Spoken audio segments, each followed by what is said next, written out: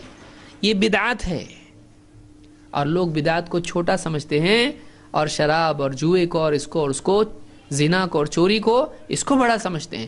بدعت کو چھوٹا سمجھتے ہیں، بدعت کو چھوٹا سمجھتے ہیں. وہ آدمی جو باہر بیٹھ کے مسجد کے باہر کہیں جا کے شراب خانے میں شراب پی رہا ہے وہ برا ہے، لیکن وہ آدمی جو مسجد میں آ کے قبلہ بدل رہا ہے وہ اس سے برا ہے، وہ اس سے برا ہے اگرچہ وہ مسجد میں نماز پڑھ رہا ہے. تو یہ فرق ہے.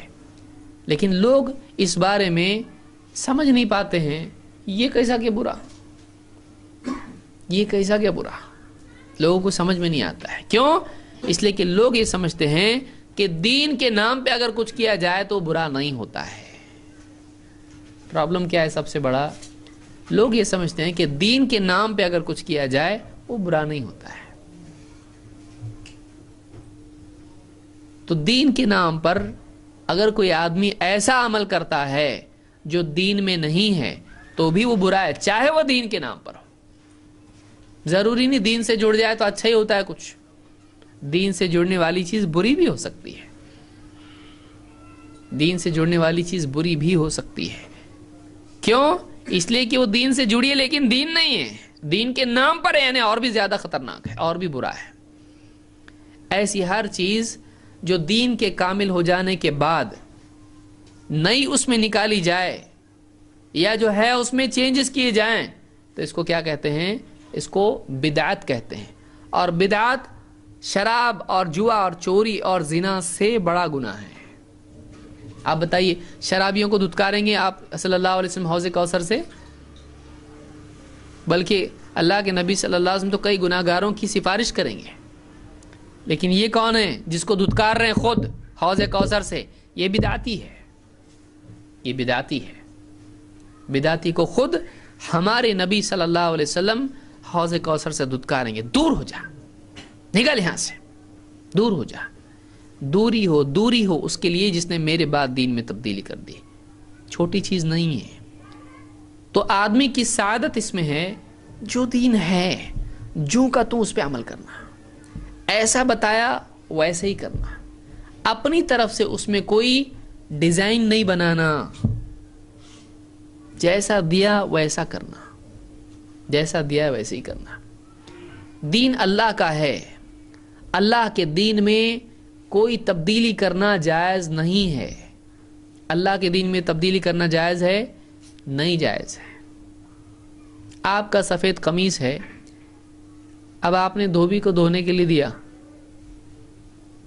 دھوبی بولے یہ کہ کلر ہے کوئی، آج کل لال کلر کے بہت فیشن چل رہا ہے، پیلا کلر کا بہت فیشن چل رہا ہے، اس کو پسند ہے کوئی کلر، بہت اچھے دکھتے ہیں پہن کے، پورا کلر چینج کر دیا اس نے دھوتے وقت میں، اور پورا اس کو کلر دے دیا، پیلا کلر، لال، ہرا، جو اس کو پسند ہے۔ اب بولے کیا ہے، میرا قمیص نہیں ہے یہ، بولے آپ ہی کا ہے، دیکھو اس پیچھے لگے ہوا اسٹیکر، آپ کا نام بھی ہے، یہ تو سفید تھا، میں نے دھونے کے لیے، میں نے اپنے دل سے سوچا تم کو پسند آئے گا، یہ چلے گا، لیں گے آپ؟ میرے کو آپ کا پہلا جملہ کیا ہوگا، یہ مجھ کو نہیں چاہیے، مجھ کو میرا قمیص چاہیے جیسا تھا ویسا۔ آپ اپنے قمیص کے بارے میں اتنے زیادہ سینسٹیو ہو، آپ کا قمیص چینج کر کے اگر کوئی کلر دے، آپ نہیں لینے کے لیے تیار نہیں ہے اس کو۔ آپ اللہ کے دین میں چینج کر کے چاہتے ہو کہ اللہ اس کو قبول کرے؟ آپ کے شرٹ سے زیادہ گیا گزرا اللہ کا دین ہے۔ آپ سوچئے کہ ہم اللہ کے دین میں تبدیلی کریں، نماز میں اپنی طرف سے تبدیلی کر لیں، روزے میں اپنی طرف سے تبدیلی کر لیں، قرآن کی تلاوت میں تبدیلی کر لیں، اپنے دل سے کچھ بھی نکالیں اور یہ کہیں گے اللہ دین تیرا لے، جنت میں ڈال ہم کو۔ اللہ ڈالیں گا ہم کو جنت میں؟ کیسا ڈالے گا اللہ جنت میں؟ اللہ نے جو دین دیا ہے اللہ کو وہ چاہیے، دوسرا نہیں چاہیے۔ تو بدعت آدمی کے عمل کو برباد کر دیتی ہے۔ اللہ کے نبی صلی اللہ علیہ وسلم فرماتے ہیں من عمل عملا لیس علیہ امرنا فہو رد، جو کوئی ایسا عمل کرے جو ہم نے کرنے کے لیے کہا نہیں تو وہ رد ہو جائے گا، قبول نہیں ہوگا، ہمیں بولے نہیں کرنے کے لیے۔ پبلک کیا بولتی ہے، ہم یہ کر رہے ہیں، منع نہیں ہے تو چلتا۔ دیکھیے لوگوں کی غلط فہمی کیا ہے، لوگ کیا کرتے ہیں کہ ہم قرآن خوانی کر رہے ہیں، ہم فاتحہ دے رہے ہیں، کھانا وانا رکھ کے سورہ فاتحہ پڑھ کے سب یہ وہ کر کے، کچھ تو سورہ فاتحہ، درود، 4 قل وغیرہ وغیرہ جو بھی چیزیں ہیں، اور کھانے کے اوپر یہ ساری چیزیں کی جاتی ہیں۔ تو اس میں برا کیا ہے؟ آدمی کیا سوچتا ہے اس میں برا کیا ہے؟ تھوڑا آگے آ جائیے، جو پیچھے سے آنے والے ہیں ان کے لیے جگہ بنائیے، ہو سکتی ہے جگہ، دل میں ارادہ کریں جگہ ہو جاتی ہے۔ دل میں جگہ ہے تو پھر گھر میں بھی جگہ ہے، دل میں جگہ نہیں تو دروازے سے ہی آدمی بولتا ہاں السلام علیکم، لیکن دل میں جگہ ہو تو سب جگہ بن جاتی ہے۔ آنے والوں کے لیے جگہ بنائیے۔ تو ایک آدمی ایسا عمل کرے جو اللہ کے نبی صلی اللہ علیہ وسلم نے کرنے کے لیے نہیں کہا، تو کیا وہ قبول ہوگا؟ نہیں۔ بہت سارے لوگ کیا کہتے ہیں کہ ہمارے نبی نے منع کدھر کیا اس کو، تو منع نہیں کیے کا مطلب چلتا ہے۔ وہ الٹا ہم سے پوچھتے ہیں کہ آپ بتاؤ فاتحہ منع کدھر ہے؟ منع نہیں ہے نا، چلتا۔ تو ہر وہ چیز جو منع نہیں ہو وہ چلتا۔ اگر یہ قاعدہ ہم بنا لیں تو آپ بتائیے کتنے لوگ کتنی ساری چیزیں نکال لیں گے۔ مثال کے طور پر کوئی آدمی کل کو براؤن شوگر، آپ جانتے ہیں گرد، اتنے بولے والے تو نہیں، سب کو معلوم ہوگا، نشے کی انجیکشن لگاتے ہیں لوگ، اور اسی طرح سے بہت ساری چیزیں کھاتے ہیں اور ایک دم وہ اپنی دنیا، دوسری دنیا میں چلے جاتے ہیں وہ لوگ۔ کیا قرآن و حدیث میں ہے کہ یہ منع ہے؟ نام لے کے ہے براؤن شوگر ہے، ایسا نہیں ہے۔ کوئی آدمی بولے دیکھو یہ بیئر ہے، یہ بیئر ہے، اچھا تو بولے پینا منع ہے بھائی، یہ بتاؤ ہم کو، قرآن میں بتاؤ، حدیث میں بتاؤ ہم کو۔ قرآن میں ہے بیئر منع، حدیث میں بیئر منع اور اس کے پورے نام میں گنا سکتا ہوں، یہ سب منع ہے. تو کوئی آدمی نے کہا بھائی ایسا نام لے کے تو نہیں ہے کہ یہ منع ہے، قاعدہ ہم کو بتایا گیا ہے. کیا قاعدہ ہے؟ اللہ کے نبی صلی اللہ علیہ وسلم نے قاعدہ فرمایا کہ کل مسکر خمر و کل خمر حرام، ہر نشے والی چیز خمر ہے اور ہر خمر حرام ہے. تو قاعدہ کیا ہے؟ ہر نشے والی چیز. اب اس کا نام بتانے کی ضرورت ہے؟ نام بتانے کی ضرورت نہیں ہے، اس کا قاعدہ بتا دیا. اس قاعدے میں اگر کوئی چیز فٹ بیٹھتی ہے تو کیا ہو جائے گی؟ وہ یہاں قاعدہ کیا بتا دیا اللہ کے نبی صلی اللہ علیہ وسلم نے؟ جو کام ہم نے کرنے کے لیے نہیں کہا وہ اگر کوئی آدمی کرتا ہے دین کے نام پر، وہ قبول ہوگا؟ تو اب قاعدہ کیا ہوا کہ جس کا حکم نہیں ہے وہ قبول نہیں ہوگا. اب اگر ہم کوئی آدمی فاتحہ دے رہا ہے وہاں پہ، ہم اس کو پوچھیں گے، اب فیصلہ کرنا یہ صحیح ہے کہ غلط ہے. ہم اس سے پوچھیں گے اللہ کے نبی صلی اللہ علیہ وسلم نے ایسا کرنے بولے؟ اب وہ بول سکتا ہے منع کدھر ہے؟ نہیں، اس کو بتانا پڑے گا. قاعدہ یہ ہے اگر کرنے کو کہا ہے تو قبول، نہیں کہا ہے تو قبول نہیں، کیونکہ نبی نے قاعدہ دیا ہم کو. یہ دیکھیے یہ بہت بڑی غلط فہمی ہے، اس کو سمجھ لیجیے، اچھی طرح سے سمجھ لیجیے اس بات کو کیسے سمجھانا چاہیے آپ کو. جیسے شراب کی مثال آپ کو سمجھ میں آئی، بیئر کی مثال اس کو یاد رکھیے. اب دوسری یہ مثال یاد رکھیے، کوئی بھی چیز آپ کوئی آدمی نہ بولے کہ فاتحہ کو دیکھو کس سے ملا رہے ہیں. فاتحہ کو کس سے نہیں ملا رہے. فاتحہ ہماری بالکل زندگی کا حاصل ہے. ہمارے نزدیک فاتحہ فرض ہے. بولیں گے کیا اس کو کیا ہوا؟ فاتحہ ہمارے نزدیک فرض ہے، لیکن کہاں؟ اب ایک آدمی مثال کے طور پر اتحیات میں بیٹھا، فاتحہ کتنی بڑی چیز ہے، اتحیات کی بجائے سورہ فاتحہ پڑھے تو نماز ہوں گی؟ ارے نماز فاتحہ سے نماز نہیں ہوتی. آپ سمجھانے کے لیے کسی کو آپ بولو کہ ایک بات یہ بتاؤ، دو چیز لوگ بولتے نا، مرگ مردود نہ فاتحہ نہ درود. ٹھیک ہے، آپ دو چیزیں ان سے پوچھو، یہ بات سمجھانا ہے اس کو اگر کہ نیکی بھی گناہ بن سکتی ہے اگر غلط جگہ پر ہو تو. اس جملے کو یاد رکھیے، نیکی بھی اگر غلط جگہ پر ہو وہ گناہ بن جاتی ہے. کیسا؟ اگر ایک آدمی اتحیات میں بیٹھتا ہے اس کو کیا پڑھنا چاہیے؟ اتحیات للہ والصلاۃ پڑھتا ہے نا، اس کو بولا، آپ بولو اگر میں اتحیات کی جگہ پر سورہ فاتحہ پڑھوں چلے گا؟ کیوں نہیں چلے گا بھائی؟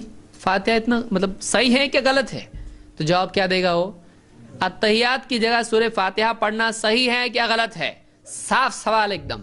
وہ بولے گا صحیح ہے. صحیح نہیں بولے گا، وہ کیا بولے گا؟ غلط ہے. آپ اس کو پوچھو سورہ فاتحہ پڑھنا غلط ہے؟ اس کو آپ پوچھو کہ نیکی ہے کہ گناہ ہے؟ بولے گا گناہ ہے. آپ بولو سورہ فاتحہ پڑھنا گناہ ہے؟ آپ بتاؤ نماز ہوگی کہ نہیں ہوگی ایسا کرنے سے؟ نہیں ہوگی. سورہ فاتحہ سے نماز نہیں ہوتی؟ مولوی صاحب کیا بولیں؟ اللہ کے بندے، سورہ فاتحہ الگ چیز ہے، وہ تو بہت بڑی چیز ہے، لیکن جس جگہ تو کر رہا ہے وہ جگہ صحیح نہیں ہے، اس لیے سورہ فاتحہ پڑھ کے بھی گناہ ہوگا. سورہ فاتحہ پڑھ کے بھی کیا ہوگا؟ گناہ ہوگا. سورہ فاتحہ نیکی، ارے گناہ کیسا ہوگا؟ نیکی ہے نا، وہ نیکی ہے، لیکن تو جو طریقے سے کر رہا اس کو کیا ہے؟ گناہ ہے، کیونکہ یہ جگہ اس کی ہے نہیں ہے. ہمارے نبی صلی اللہ علیہ وسلم نے اتحیات میں سورہ فاتحہ نہیں سکھایا ہم کو. سورہ فاتحہ کہاں ہے؟ قیام میں. قیام میں. کسی آدمی سے آپ پوچھو یہ ہوا فاتحہ، اذان میں فاتحہ چلتی کیا؟ کوئی آدمی یہ کرے اذان کی جگہ سورہ فاتحہ شروع کرے، الحمدللہ رب العالمین شروع کر دے اذان میں، پبلک پوری جمع ہو جائیں گی اس کے طرف. کیا لگایا تو؟ کیا کر رہا بابا؟ کہاں کا ہے تو؟ پہلے تو پوچھیں گے اس کو. بہت شوق ہے میرے کو اذان دینے کا، میں سوچا دے دوں. اب میں سوچا کہ اذان کے الفاظ تو قرآن میں ہے نہیں، اور قرآن میں کیا ہے؟ سورہ فاتحہ ہے، تو قرآن بڑا کہ غیر قرآن بڑا؟ قرآن بڑا، تو میں نے سورہ فاتحہ پڑھا۔ قرآن میں تو اذان کے الفاظ نہیں ہیں، سورہ فاتحہ ہے، تو بھاری تو اللہ نے قرآن ہے نا، سب سے بڑا قرآن ہے۔ میں نے بولا چلو، اور فاتحہ ویسے بھی تو فاتحہ فاتحہ ہے، لوگ کیا بولیں گے؟ اذان اس کو واپس دینے لگائیں گے کہ نہیں دینے لگائیں گے؟ اذان نہیں ہوئی اس کی، صحیح نہیں ہے، یہ صحیح کہ غلط ہے؟ وہ لوگ بولیں گے غلط ہے، غلط ہے یہ، کیوں؟ سورہ فاتحہ غلط ہے، اور وہ آدمی بولے سورہ فاتحہ کی وجہ سے مار کھایا میں، سورہ فاتحہ کی وجہ سے ڈانٹ ڈپٹ اس کی اور پٹائی ہوئی اس کی، کیوں؟ سورہ فاتحہ کو اس نے صحیح جگہ نہیں پڑھا، اس کی جگہ یہ نہیں ہے، اس کی جگہ یہ نہیں ہے، اس کی جگہ الگ ہے، وہاں جہاں پڑھنا چاہیے وہاں پڑھنا چاہیے اس نے۔ درود ہے، اب جہاں سورہ فاتحہ پڑھنا چاہیے تھا وہاں پہ کیا پڑھنا شروع کیا اس نے؟ ایک آدمی نے، امام صاحب اللہ اکبر، مغرب کی نماز، فجر کی نماز، عشاء کی نماز، اور امام صاحب نے شروع کیے اللہم صلی علی محمد وعلی آل محمد کما صلیت علی ابراہیم الی آخرہ۔ پبلک کیا بولیں گی؟ کیا ہے، کیا کر رہے؟ پبلک شروع کریں گی پیچھے سے اللہ اکبر اللہ اکبر، حالانکہ اللہ اکبر نہیں ہے، کیا بولنا چاہیے؟ سبحان اللہ۔ پبلک آج کل یہی بولتی ہے سب طرف، صحیح سنت اس میں کیا ہے؟ طریقہ سبحان اللہ ہے۔ پبلک پیچھے سے اس کو یاد دلائے گی کہ نہیں دلائے گی؟ امام بولے میں تو پڑھوں گا، رکو سجدے سب، کئی تو نماز میں سے کھڑے ہو جائیں گے، ایسے کیا کر رہا ہے، نہیں چیز کہاں سے لائے امام صاحب؟ طبیعت تو ٹھیک نہیں آج، نماز کے بعد سب کیوں نہیں امام صاحب نماز نہیں ہوئی؟ کیوں نہیں ہوئی؟ سورہ فاتحہ کی جگہ کیا پڑھے تم؟ درود پڑھے۔ صحیح ہے یہ؟ غلط ہے، ایسا کوئی کرے، کوئی کرتا نہیں ہے، جاہل گنا جائے گا، کیوں؟ اس لیے کہ یہ جگہ اس کی نہیں ہے۔ منع ہے سورہ فاتحہ کی جگہ درود پڑھنا؟ آپ اس سے پوچھئے منع ہے کہ درود پڑھنا؟ بولیں گے منع نہیں، پر ایسا تو ہے ہی نہیں، ایسا ہم نے کبھی سنے نہیں۔ کتنے بڈھے لوگوں کو پکڑ کے لائیں گے جو نماز کو نہیں آتے، چاچا کبھی تم نے دیکھے کیا ایسا؟ ارے میں کبھی دیکھا نہیں، میری عمر 100 سال کی ہوئی، 100 سال میں کبھی دیکھا نہیں، کہاں سے لائے امام کو؟ نکالو اس کو۔ کیوں نکالو اس کو؟ کیا گناہ ہے بیچارے کا؟ اس نے درود پڑھا کر کے نکالے اس کو۔ درود پڑھنا گناہ ہے؟ درود پڑھنا گناہ نہیں ہے، سورہ فاتحہ کی جگہ درود پڑھنا گناہ ہے۔ ٹھیک ہے میں سورہ فاتحہ اس کے بعد پڑھتا، پہلے درود پڑھتا زور سے، چلیں گا؟ وہ بھی نہیں چلیں گا۔ اب تو پڑھ رہا نا سورہ فاتحہ برابر، اس کے پہلے زور سے درود پڑھ رہا، نہیں چلتا، درود کی جگہ تحیات ہے، یہ نہیں ہے۔ کتنا آسانی سے سمجھ میں آتا، باقی جگہ کیوں نہیں آتا؟ بلکہ آپ دیکھیے بہت سارے ہمارے حنفی بھائی، ان کو علماء کی طرف سے فتویٰ کیا ہے؟ اتحیات میں بیٹھا ہوا ہے، پہلے اتحیات میں، ظہر میں، عصر میں، یا جو بھی نماز ہے، آپ اس کو کیا بولتے ہیں؟ پہلے اتحیات میں جو 2 رکعتوں کے بعد ہوتا ہے، شروع میں کیا پڑھتا ہو؟ اتحیات للہ والصلاۃ، ہو گیا؟ ہونے کے بعد میں اس کے بعد اگر فتویٰ کیسا دیتے ہیں؟ تو نے اگر اللہم صلی علی محمد پڑھا تو تیرے سے غلطی ہو گئی، کیا کرنا پڑے گا تجھ کو؟ سجدہ سہو کرنا پڑے گا۔ سجدہ سہو کا مطلب کیا؟ غلطی کا سجدہ۔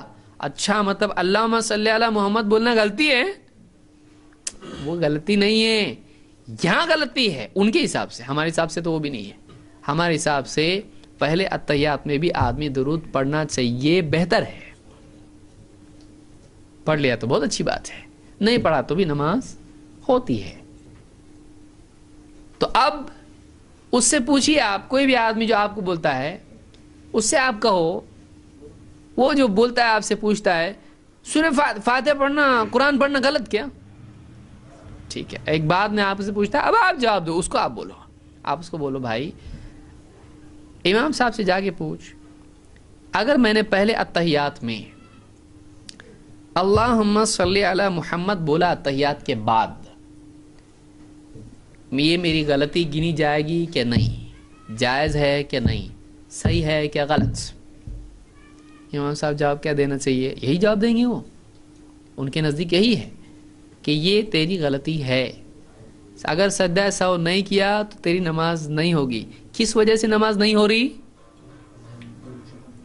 درود پڑھنے سے نماز نہیں ہو رہی؟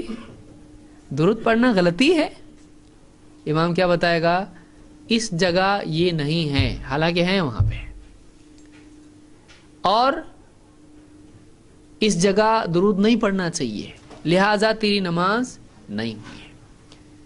تو ان کے نزدیک اب اس سے اگر پوچھا جائے کیا، اب سوال دیکھیے کیا ہے، دوسرا سوال، اگر وہ بولتا ہے اس جگہ نہیں پڑھنا چاہیے، آپ اس سے سوال پوچھئے، آپ بول رہے تھے میرے کو اس دن یہ فاتحہ دینا منع کدھر ہے، میں اب آپ سے پوچھتا ہوں کیا پہلے اتحیات میں درود پڑھنے سے اللہ کے نبی صلی اللہ علیہ وسلم نے منع کیے؟ اللہ نے منع کیا، نبی صلی اللہ علیہ وسلم نے منع کیے؟ منع ہے یہ نہیں، پھر کیسا بولے آپ غلطی ہوئی؟ کس نے بولا آپ کو غلطی ہوئی؟ آپ وہاں فاتحہ دینے کے وقت میں آپ وہاں پکڑ لیے مجھ کو، منع کدھر ہے؟ اب میں آپ کو یہاں پوچھ رہا ہوں کہ یہ منع کدھر ہے؟ منع نہیں، لیکن لوگ، ہم تو ایسے سنتے آئے۔ اچھا، آپ سنتے آئے کو دلیل بنائے ہوئے ہیں، ہم نے کبھی دیکھے نہیں کو دلیل بنائے ہوئے ہیں، ہم کو ایسے ہی سکھایا اس کو دلیل بنائے۔ آپ کے لیے نبی دلیل نہیں، آپ کے لیے کون دلیل ہے؟ فاتحہ میں آپ کو چل جاتا اور درود میں آپ کو نہیں چلتا؟ نماز میں سورہ فاتحہ امام کے پیچھے پڑھتے آپ؟ نہیں۔ کیوں نہیں پڑھتے بھائی آپ؟ تو آپ تو فاتحہ نہیں پڑھ رہے، امام صاحب پڑھ رہے نا، وہ سننے کا، ہاں اس کے ساتھ ہم بھی کیسا پڑھنے کا؟ اچھا، پھر باقی کی 2 رکعت میں پڑھ رہے امام صاحب، سن رہے کیا تم؟ وہاں تو نہیں سن رہے، پھر کیوں نہیں پڑھ رہے؟ وہاں کیا کر رہے؟ چپ کھڑے ہوئے ہیں، کچھ بھی نہیں، کچھ نہیں کرنے کا، خالی کھڑے ہو کے سوچنے کا۔ یہ کوئی عبادت ہے؟ خاموش کھڑے رہنا، کچھ نہیں پڑھنا، عبادت کیسے ہے؟ کیا دلیل ہے اس کی؟ حالانکہ صحابی غالباً جابر رضی اللہ عنہ کہتے ہیں، ابن ماجہ کی روایت ہے کہ ہم ظہر اور عصر میں اللہ کے نبی صلی اللہ علیہ وسلم کے پیچھے پہلی 2 رکعتوں میں سورہ فاتحہ اور سورہ پڑھتے تھے، اور بعد کی 2 رکعتوں میں صرف سورہ فاتحہ پڑھتے تھے۔ پہلی 2 رکعتوں میں ظہر اور عصر میں سورہ فاتحہ اور سورت، اور بعد کی 2 رکعتوں میں صرف سورہ فاتحہ پڑھتے تھے۔ تو پڑھتے تھے وہ لوگ، تم کیوں نہیں پڑھ رہے بھائی؟ منع ہے پڑھنا؟ نہیں، پڑھنا منع نہیں ہے۔ تو یہاں بنیادی بات یہ ہے کہ لوگوں کو واقعی بدعت معلوم نہیں ہے، اور اگر کوئی آدمی اس کو منع کیا جائے بھائی مت کرو ایسا، تو فوراً اس کے پاس کیا کیا سوالات ہوتے ہیں؟ پہلے یہ بتاؤ کہ منع کدھر ہے؟ منع نہیں ہے نا؟ جو منع نہیں ہے وہ صحیح ہے، حالانکہ کئی جگہوں پر وہ خود اس اصول کو اپنا لیتا ہے۔ تو ہمارے بارے میں کہا جاتا ہے مرگ مردود، نہ فاتحہ نہ درود۔ ہم سورہ فاتحہ پڑھتے ہیں نماز میں اس کی جگہ پر، ہمارے ہاں سورہ فاتحہ کے بغیر نماز ہی نہیں ہوتی ہے۔ آپ کے یہاں ہوتی ہے؟ ہوتی، مقتدی کی ہو جاتی۔ 2، ہمارے ہاں بغیر درود کے نماز نہیں ہوتی، درود لازم ہے۔ ہاں دوسرے اتحیات میں لازم ہے، اور پہلے میں اتحیات پہ اٹھنے کا ثبوت بھی ہے، تشہد کے بعد اٹھنے کا ثبوت اللہ کے نبی صلی اللہ علیہ وسلم سے ہے۔ بہرحال یہ تفصیلی مسئلہ ہے، تو اس میں اب بلکہ دونوں میں پڑھنا ہمارے نزدیک بہتر ہے، لیکن ان کے نزدیک جو ہم کو کہہ رہے ہیں کہ مردود ہیں، یہ درود نہیں پڑھتے ہیں، ان کے نزدیک پہلے اتحیات میں درود پڑھنا غلطی ہے۔ تو ان لوگوں کو جب پوچھا جائے تو جواب کیا ہوتا ہے؟ درود اچھا ہے پر یہاں غلط ہے۔ آپ سمجھ میں برابر آ رہا ہے، لیکن ہم جب کہہ رہے تھے بھائی فاتحہ، سورہ فاتحہ برا نہیں ہے، لیکن سورہ فاتحہ کا ایسا پڑھنا غلط ہے، کیونکہ ہمارے نبی صلی اللہ علیہ وسلم نے سورہ فاتحہ کھانا بنائے، دیگ بنائے، اور اس کے لیے سورہ فاتحہ اور پھر 4 قل اور درود آگے پیچھے 7 بار، اس طرح سے ہمارے نبی صلی اللہ علیہ وسلم نے نہیں کیا تھا۔ تو آپ صلی اللہ علیہ وسلم کیا بتلایا؟ من عمل عملا لیس علیہ امرنا فہو رد، جو کوئی ایسا عمل کرے جو ہم نے کرنے کے لیے نہیں کہا، وہ کیا ہو جائے گا؟ رد ہو جائے گا۔ معلوم ہوا اس عمل کے لیے قبول و رد کا پیمانہ کیا ہے؟ ہمارے نبی صلی اللہ علیہ وسلم نے بولے کہ کرنے کو نہیں بولے، پھر کیسے کر رہا تو؟ کہاں سے لایا یہ؟ تو یہ دین ہے؟ ہاں، پھر نبی صلی اللہ علیہ وسلم کے پاس نہیں تھا یہ دین، تیرے پاس ہے؟ جواب کیا ہے؟ اگر یہ دین ہے تو کیا یہ دین کا کون سا حصہ ہے جس پر ہمارے نبی صلی اللہ علیہ وسلم اور صحابہ نے عمل نہیں کیے ہے؟ کہاں سے لایا تو اس کو؟ تجھ کو کس نے بتایا یہ دین ہے؟ تجھ کو کس نے بتایا دین ہے؟ نہیں، ادھر ادھر سے کچھ بھی لے کے دین کی چیزیں کچھ نیا بنا لیا، وہ دین نہیں ہوتا، وہ دین نہیں ہوتا ہے۔ دین وہی ہے جو واقعی دین ہے۔ آپ بتائیے، ایک آدمی کوئی پلین ہے، اس کے جو ونگز رہتے ہیں وہ لے کے اپنی ٹرک کو لگایا، پلین بنا ہو؟ بنتا؟ ٹھیک ہے بھائی، نہیں بنا، ابھی پلین کے چاک بھی نکال کے اس کو لگایا، اب تو بننا چاہیے کہ نہیں؟ اس کی چاک بھی ہیں پلین کے اور اس کے ونگز بھی ہیں، ابھی بھی آپ کو نہیں چاہیے، ٹھیک ہے، اس کا پورا باڈی لے کے لگایا اس کو، پلین بنے گا وہ؟ اس لیے کہ انجن نہیں ہے اس کے اندر پلین کا، وہ چل چل کے کدھر چلنے والا ہے؟ گلی کوچے میں ہی چلے گا وہ بھی۔ وہ پلین بن سکتا ہے؟ وہ پلین نہیں ہے، وہ پلین نما ہے، پلین کی طرح ہے، وہ پلین نہیں ہے۔ لہذا کوئی آدمی دین کی چیزیں ادھر ادھر سے لے کے ایک نیا پلین اپنا بنائے، وہ اڑ سکتا؟ وہ اللہ تک نہیں جاتا اوپر، وہ زمین پر ہی رہنے والا ہے، وہ پلین نہیں ہے، اس کو قبولیت اللہ کے ہاں نہیں ہے۔ کیوں؟ اس نے اپنی طرف سے جوڑ توڑ کے ایک نئی چیز بنائی ہے۔ جو اللہ کی طرف سے ہے اگر وہ اپناتا ہے تو چیز مقبول ہوگی، تو عمل مقبول ہوگا۔ لہذا بدعت کے بارے میں یہ کچھ باتیں یاد رکھنا بہت ضروری ہے۔ اپنے دل سے کچھ بھی نہ کریں، جو چیز ثابت ہے اسی کا اہتمام کریں۔ زیادہ کریں گے تو قبول ہوگا، کم کریں گے تو نہیں ہوگا، کچھ نہیں، جیسا بتایا ویسا کریں گے تو قبول ہوگا۔ ہاں، جس میں زیادہ کی چھوٹ ہے وہ کرو، صدقہ ہے، جتنا مال دیا اللہ نے دو۔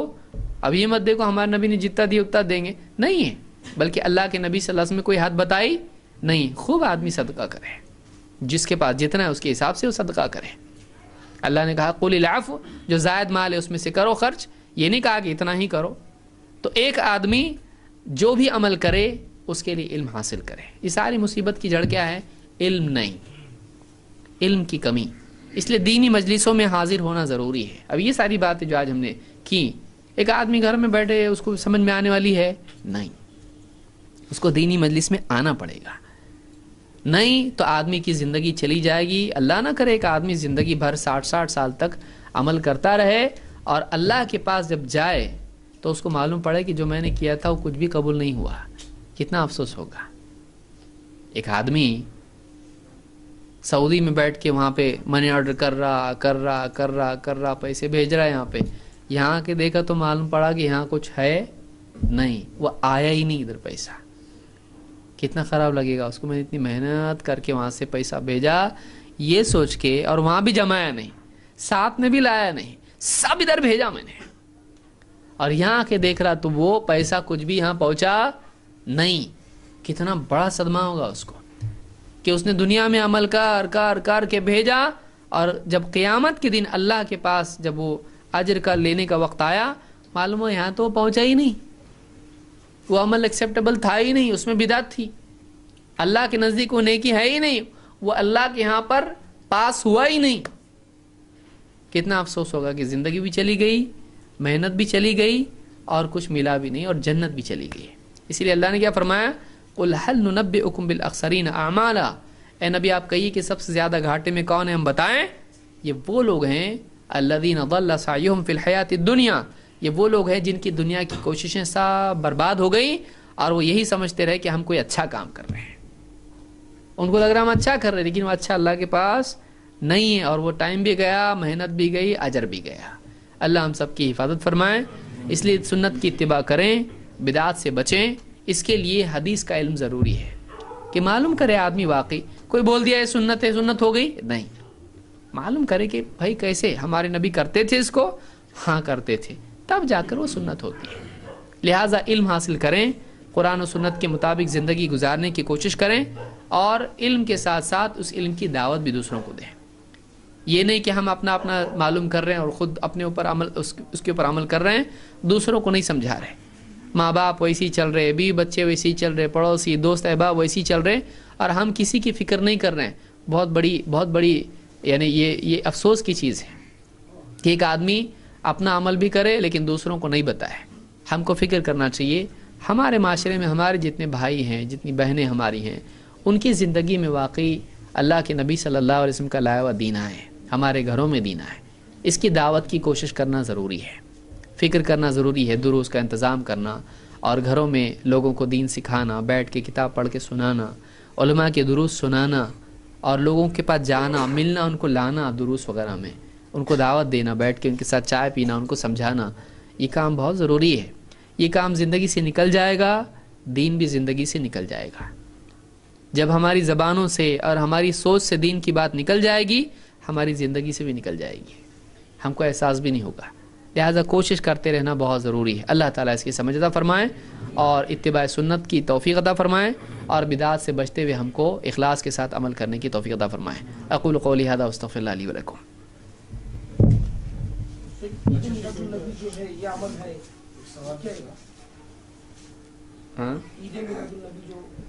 دیکھیے اللہ کے نبی صلی اللہ علیہ وسلم کا دنیا میں آنا یہ مومن کے لیے بہت ہی سعادت کی چیز ہے اور سارے عالم کے لیے یہ خیر ہے.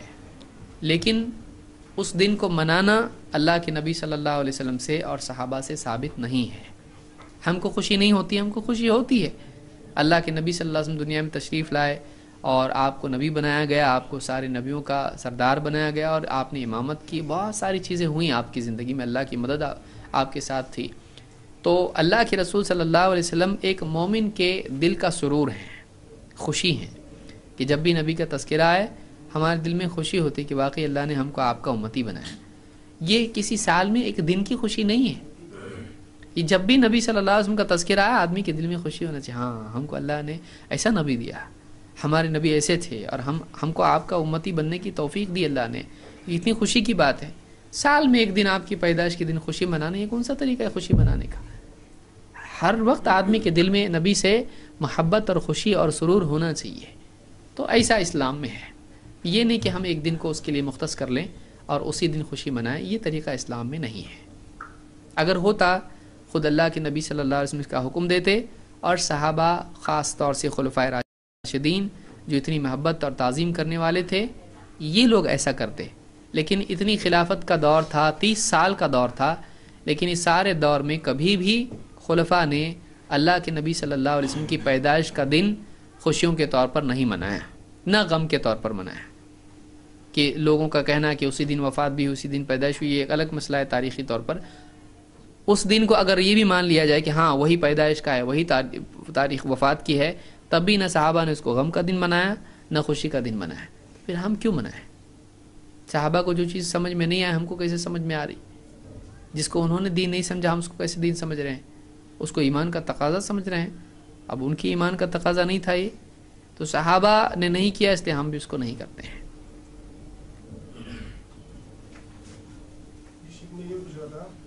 کہ پہلے جیسے کہ ہمارے باپ داداؤں کے زمانے میں جیسے یہ سب چیزوں سے منع نہیں تھا، جیسے فاتحہ بدعت ہے یا یہ چیز بدعت ہے، وہ چیز بدعت ہے. ابھی جیسے کہ یہ نیا نیا سننے میں آ رہا ہے، یہ سب جگہ ہو رہا ہے کہ نیا نیا سننے میں آ رہا ہے، ہر چیز نئی نئی دکھ رہی ہے. اگر سمجھو یہ حق ہے، حق تھا، حق ہے، سمجھو تو یہ پہلے کیوں نہیں ظاہر ہوا؟ یہ پہلے کیوں نہیں لوگوں کو معلوم پڑا؟ یعنی ہمارے باپ داداؤں کو تو اس کے نام بھی نہیں معلوم تھے، نہ ان چیزوں کے بارے میں کچھ بھی تو نہیں معلوم تھا. دیکھیے بہت سارے لوگوں کا یہ کہنا ہے کہ ہمارے باپ دادا سالوں سے فاتحہ، کنڈے، کندوری اور کیا کچھ نہیں، بہت ساری چیزیں قرآن خوانی وغیرہ کرتے آئے ہیں. تو اگر یہ غلط تھا تو پھر پہلے کسی نے غلط نہیں بولا ہم کو، آپ لوگ آج آ کے ہم کو غلط کہہ رہے ہو، تو آپ کی بات ہم کیسے مانیں؟ اگر یہ غلط ہوتا تو پہلے ہم کو بتایا جاتا. دیکھیے کسی چیز کا اگر لوگ اس کو غلط نہیں بول رہے ہیں تو اس سے ثابت نہیں ہوتا ہے کہ وہ چیز صحیح ہے، کیونکہ لوگوں کی غلط بولنے سے وہ غلط ہو جائے گی، لوگوں کے صحیح بولنے سے وہ صحیح ہو جائے گی، ایسا نہیں ہے. بلکہ کوئی چیز صحیح اور غلط کب ہوتی ہے؟ جب اللہ اور اس کے رسول صلی اللہ علیہ وسلم کی ترازو میں وہ صحیح یا غلط ثابت ہو. تو اگر کسی نے نہیں بولا ہے اس کو غلط، تو ہو سکتا ہے اس کے علم میں نہیں ہے اس کا غلط بولنا ہے. کہ کیا اس آدمی نے دنیا کے سارے علماء سے پوچھا یہ غلط ہے کہ نہیں ہے؟ نہیں. اس کے سامنے جو لوگ تھے ان لوگوں نے بتایا کہ یہ غلط ہے یا یہ صحیح ہے، تو اب ان کے علم کی بنیاد پر اس کا فیصلہ ہے. دوسرے بھی تو علماء ہیں، اب اس کے پاس ان کا علم نہیں پہنچا کہ انہوں نے اس کو غلط کہا ہے. تو ایسے علماء کا علم، جس مثال کے طور پر 12 ربیع الاول کا معاملہ ہے. 12 ربیع الاول کے سلسلے میں ہندوستان میں لوگ اس کو مناتے ہیں اور دھوم دھام سے مناتے ہیں اچھا خاصا. لیکن عرب میں اگر آپ دیکھیں گے تو عرب کے اندر اس کو سختی سے لوگ منع کرتے ہیں. جب بھی بدعات کا تذکرہ آتا ہے پہلی مثال مولد یا میلاد کی ہوتی ہے کہ یہ غلط ہے. کیوں؟ وہاں پہ یہ منع ہے، وہاں بچہ جانتا ہے. اگر بدعت بولتے ہیں اس کے ذہن میں کیا آتا ہے؟ میلاد، کیونکہ وہاں پر باقی اور چیزیں نہیں ہیں. یہ چیز وہاں پہ بہت زیادہ منع کی جاتی ہے، اس لیے کہ معروف وہی ہے کہ بدعت کے نام پر اگر کچھ ہے تو یہ ہے. تو اب ایک آدمی کہے گا کہ ہمارے یہاں تو یہ منع ہے، یہاں کیسا کرتے لوگ؟ یہاں والا کہے گا کہ یہاں تو کرتے، وہاں کیسا منع ہے؟ تو کسی کے پاس کسی چیز کے منع کا علم پہنچتا ہے اور کسی کے پاس اس کا علم نہیں پہنچتا ہے. تو اگر لوگوں تک، ہمارے لوگوں تک اگر یہ علم نہیں پہنچا ہے تو یہ جاننے والے کی غلطی ہے کیا؟ یعنی ایک آدمی کو نہیں معلوم تو غلطی کس کی ہے؟ نہیں بتانے والے کی غلطی ہے. جس نے بتایا نہیں اس کی غلطی ہے. اب جس نے بتایا اس کی کیا غلطی ہے؟ ہم نے تحقیق کی، ہم نے دیکھا، ہم نے بتایا. ہم نے نہیں کہا کہ اگر آج بتائیں گے تو لوگ مانیں گے، نہیں. اگر آج بتائیں گے لوگ بولیں گے کہ پہلے کیا لوگ پاگل تھے کیا؟ ہم نے اس کا خیال نہیں رکھا. ہم نے بتایا دیکھو دین میں ایسا ہے، یہ منع ہے. تعزیہ بٹھانا سالوں سے لوگ کرتے آئے. آج بہت سارے ہمارے بریلوی بھائی اور علماء بتا رہے ہیں کہ بھائی تعزیہ بٹھانا، اس کے سامنے یہ سب کرنا، یہ صحیح نہیں ہے. تو آج کون بول رہا ہے؟ آج ہی بول رہے ہیں. پہلے کیوں نہیں بولے؟ پہلے نہیں بولے، ٹھیک ہے نہیں بولے، کم سے کم آج تو بول رہے ہیں. لیکن اب اگر کوئی آدمی کہے پہلے لوگوں نے منع نہیں کیا، تم کہاں سے لا رہے، تو یہ غلطی ہوگی. کیوں؟ اس لیے کہ آج اگر کوئی بتا رہا ہے تو اگر صحیح بتا رہا ہے تو صحیح ہے نا، چاہے وہ کل بتایا نہیں ہو. اگر کسی نے کل نہیں بتایا آج بتایا تو کیا غلط ہو جاتا ہو؟ غلط نہیں ہو جاتا. جیسے ایک آدمی ہے، اس کو ڈاکٹر نے نہیں بتایا کہ تم کو یہ بیماری ہے، بعد میں جا کے اس کو معلوم پڑا تو کیا بولے گا؟ وہ بیماری نہیں ہے، بیماری تو ہے. ڈاکٹر نے نہیں بتایا تو کیا ہوا؟ دوسرے ڈاکٹر نے تو بتایا نا. تو یہ نہیں بول سکتا آج تک میں اتنے بار ڈاکٹر کے پاس گیا، کبھی اس نے بولا نہیں مجھ کو یہ بیماری ہے، تم کیسا بول رہے بیماری ہے؟ ارے بھائی چیک اپ کیے، تمہارا پورا سکین کیے، تم کو یہ چیک کیے، وہ چیک کیے، اب نکلا تو بتا رہا میں. اس نے نہیں بتایا وہ اس کی غلطی ہے. اس نے نہیں بتایا وہ اس کی غلطی ہے. مجھ کو دکھائی دیا، میں بتایا نا آپ کو، یہ دیکھو نا یہ پوری رپورٹ ہے نا. تو آپ رپورٹ مانو گے کیا وہ ڈاکٹر مانو گے؟ آپ کیا کرو گے؟ نہیں بتایا تو ٹھیک ہے مت، پھر نہیں تو پھر جاؤ دنیا سے. نہیں ماننے کا مت مانو. نقصان کس کا ہونے والا ہے؟ نہیں ماننے والے کا ہونے والا ہے. تو کسی نے اگر نہیں بتایا تو نہیں بتانے والے کی غلطی ہے اپنی جگہ. ہم کس کو دیکھیں گے؟ ہم قرآن و سنت کو دیکھیں گے. اس نے بتایا نہیں، اس نے بتایا نہیں، اس نے بتایا، اس نے بتایا، یہ کرتے بیٹھنے میں کچھ کام فائدہ نہیں ہے اس کے اندر. دیکھنا یہ ہے کہ ٹھیک ہے بابا آج بتایا کسی نے، آج معلوم پڑا ایسا ہے، اب پھر اس کے بعد دیکھنے کا وہ صحیح ہے تو صحیح ہے، غلط ہے تو غلط ہے. ایک آدمی کو قانون معلوم نہیں، اس نے زمینیں خریدا، یہ خریدا، وہ خریدا، اور بعد میں ایک نیا جو بھی ہے حکومت کی طرف سے آدمی آیا، بولا تمہاری زمین یہ جا رہی روڈ وائڈنگ میں. بولے ہم کو تو کس نے بتایا نہیں ایسا، تمہارا کام ہے معلوم کرنے کا. ہم حکومت کے آدمی ہیں، گئی تمہاری زمین، اور اتنا کیسے لے رہے؟ گئی وہ، اور بولا ہم کو تو کس نے بتایا نہیں، اس سے پوچھا میں نے، اس سے پوچھا، تو ان کو جا کے مانگو ابھی زمین اپنی. اس نے نہیں بتایا، ہماری غلطی ہے کیا؟ ہماری غلطی نہیں ہے، تمہارا کام تھا معلوم کرنے کا. کس سے پوچھے تم نے؟ اور میرے چاچا سے پوچھا میں نے، میرے دادا اتنے بڑے ان سے پوچھا میں نے، وہ فلاں سے پوچھا میں نے. تم کو اس سے پوچھنے کی کیا ضرورت تھی؟ تم قاعدے والے سے جا کے پوچھتے، وہ تم کو بتاتا. تم نے قاعدے والے سے پوچھے نہیں. چاچا نانا کون ہے تمہارے؟ ان سے پوچھ کے نہیں چلتا. قاعدہ کیا ہے؟ قال اللہ قال رسول اللہ. اس لیے ہم کیوں بول رہے ہیں؟ ہم بولے قاعدہ، نام لینے کا نبی کا اور پوچھنے کا دوسرے سے. کس کی نام کائے کو لے رہے؟ پھر نام لے رہے نا نبی کا، نبی سے چیک کرو.